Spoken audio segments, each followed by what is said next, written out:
Robert Jones bandages provide maximum support and are used to help reduce or prevent edema or to immobilise limbs after a lower limb fracture. Before beginning, cut the nails if necessary.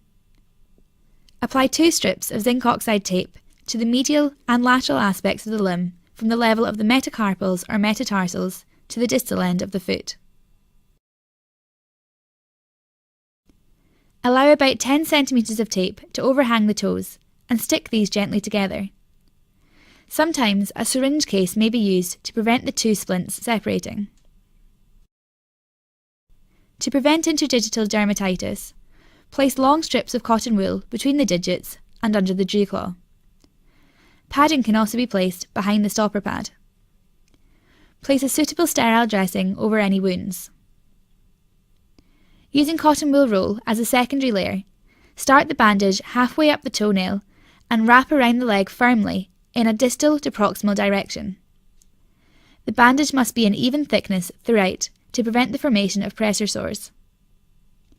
Apply at least 3 layers of cotton wool. 2 toenails should be left exposed below the cotton wool. This helps the animal's balance and also allows the animal's circulation and temperature to be checked. Apply the tertiary layer in the same manner, overlapping the previous turn by half the width of the bandage.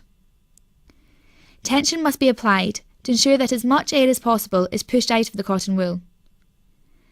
This layer should evenly compress the cotton wool layer and should finish at the proximal end of the bandage on the palmar or plantar aspect of the limb. A variation of this method is to apply alternate layers of cotton wool and conforming gauze, repeated to give at least 3 layers of each.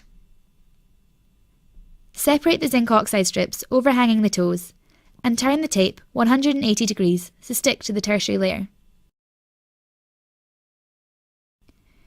These strips prevent the bandage from slipping down the animal's limb.